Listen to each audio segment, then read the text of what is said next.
Well, you saw the reason why. She's up on all fours. Off of all fours, I should say. Because this weekend, we are going to do a little weekend project that should only take a few hours, but will probably take a couple days for me. We're gonna drop that bad boy right there. We're gonna disconnect her. We're gonna change that son of a gun right there. Those teeth are all ground up. That's why there's no contact between that starter motor and that flex plate. So that is the project. It's gonna only take like 20-30 minutes to change that actual part, but to get to it, you got to start all the way back here by undoing these bolts, pulling that out of that center retainer, those center bearings, hoping that just slides out. It should. Then taking this drive shaft, pulling it out from there, and then a series of taking all those connections, and then there's, I want to say 8 bolts maybe, I am not sure. Oh yeah, and the fun part too, I almost forgot this part, the most fun I'm looking forward to, undoing this strap right here, that brace, so I can pull that whole thing out. Lucky for me, this car has straight headers coming off all the way on each side, so I'm not going to have to worry about the muffler. We will continue this. First step, like I say, is going to be to undo those bolts right there. Alright, we got those suckers out. Easy cheesy. Took me all of 5 minutes. I took the bottom parts out, took the bottom strap out, I just unloosened the top one, just unloosened it a little bit. It's already moved a little, so I know this is going to be pretty easy to get out of there. Just drop her right down. There you go. Easy cheesy. Let her hang. Scoot right down here. I've already unloosened this collar. Unscrewed that, move that out of the way. This guy should just slide right out. I'm not gonna tempt fate and pull it out with one hand while my nose is right on top underneath it. So we're gonna take this sucker out. Alright, that's that. Now we'll get busy unloosening these bolts right there. Boom. Boom. Unloosen those suckers. Drop those bearings right there. And then that shaft should just be able to pull out from that point right there, just like this other one did. Pulled him out, no problem. Well, hey, look at that. They're done. It's off.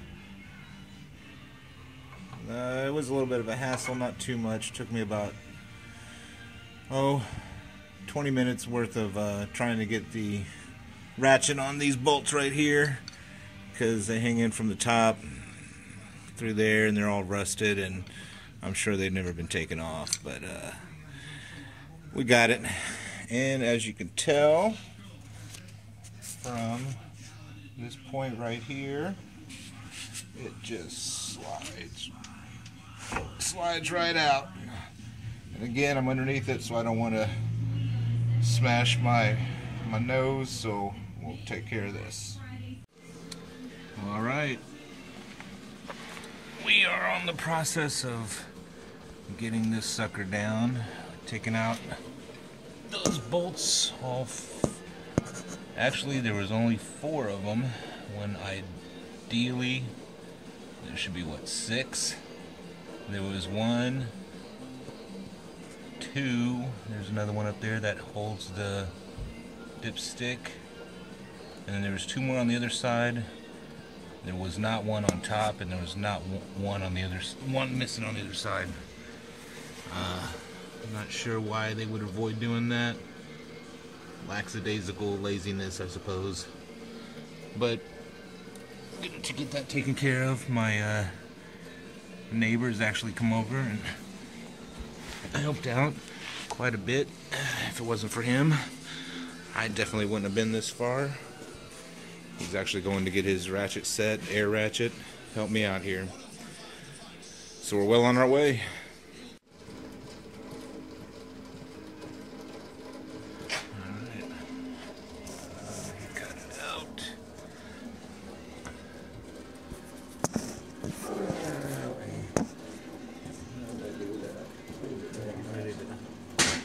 Out that flag plate.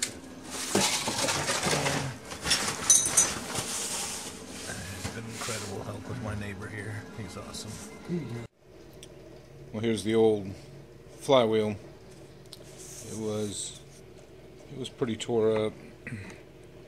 You can see some damage all along there.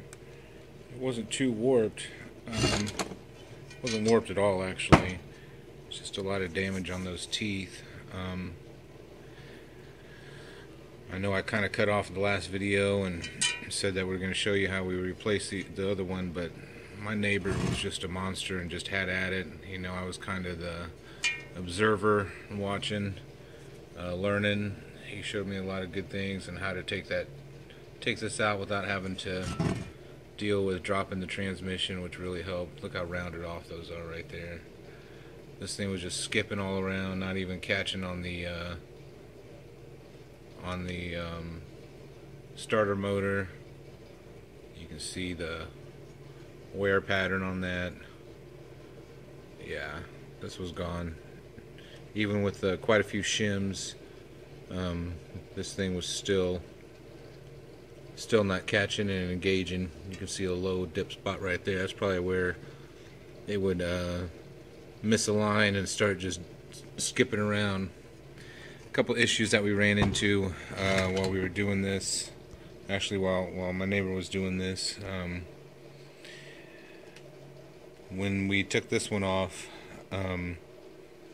it was fairly easy just to take everything, you know, get it up to the point to where you're taking this unbolting this from the torque converter, but you know, sliding the transmission back, bracing it with the jack here. You can see our mess of stuff over here. Battery charger from all the times trying to get it going, and basically we're dropping the volts on that battery where it couldn't engage the solenoid very well. All the tools that we have left over. I mean, it was a mess. And this is the funny thing. I ended up taking out this brand new starter, brand spanking new.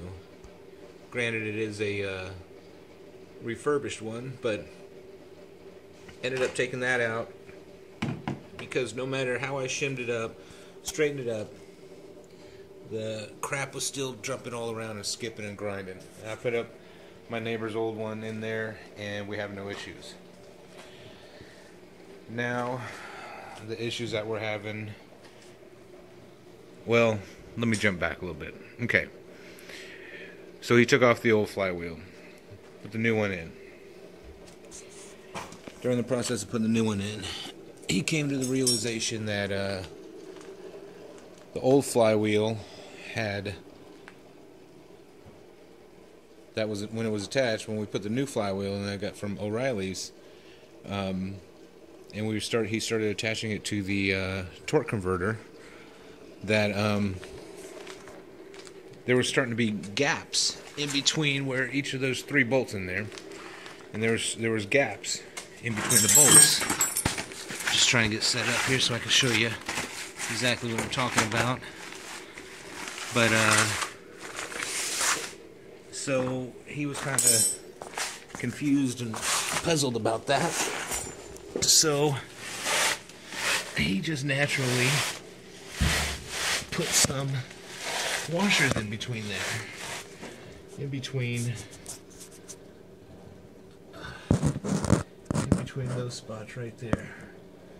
Right there, right where that torque converter meets up with that flywheel. Well, when he started putting those bolts around, he was noticing gaps in between there. And ideally it should be flush. So naturally he put some spacers, some washers in there, so when he flushed up the torque converter to the fly panel, a flex plate, it plumbed up, well, what we thought was even. So we called it good, put everything back together, jumped in the truck, gave it a crank, and sure enough, it just kept jumping around. So we did a few things, adjusted the, reshimmed the starter here. Tried that approach. It still didn't work, so we called it a night about 11 o'clock, 12 o'clock last night. Well, this morning I got up and I was looking at the teeth pattern on this plate. Actually, I should jump back again. I had shimmed it up and I finally got it to start. And when I jumped down here to look and see what was going on down here, why, this flex plate, it was wobbling and it was jumping all over the place, and it was not being smooth and steady like you would think it was. So I knew something was wrong, and I kind of had a feeling it was those washers and spacers that we put in. So this morning when I got up, like I was saying, came back down here, and with some light and some sunlight, just the way things were reflecting, you could see already some wear pattern on that from where that new one was wobbling and everything. So I kind of noticed that there was a wavy wave pattern on there. So I just naturally took out those spacers, plumbed it right up, tightened it up, no big deal. Put a couple new shims in there, gave her a few cranks. So after getting that flex plate all plumbed up and even, come in here now and we'll give her a little go. You heard how she was before. You see it's engaging, not grinding. She's doing good. So it was kind of a hassle. The only thing I can really say is really just put everything back the way it was. I mean, he was a great help, but maybe he was just tired and he just thought it made sense to plumb it up. But after all was said and done, it was just another little hassle. But hey, it was a learning lesson. I was able to figure out how to do that in a simple but complex approach. Simply complex, I should say, because it could have been worse. We could have had to completely rip that transmission out and everything, but we just basically kept it on the jacks. One jack, two jack, kept the brace up, pulled it back about 10 inches, enough room for him to finagle his hands in there and get it. So hopefully this will help anybody out. Have some more projects to tackle now. Now we got to work on that timing. He adjusted it by hand, so now it starts easy, so it won't kick back. But still, every now and then it's a hard start. You know, it kind of struggles, but no grinding. Good deal. Thanks.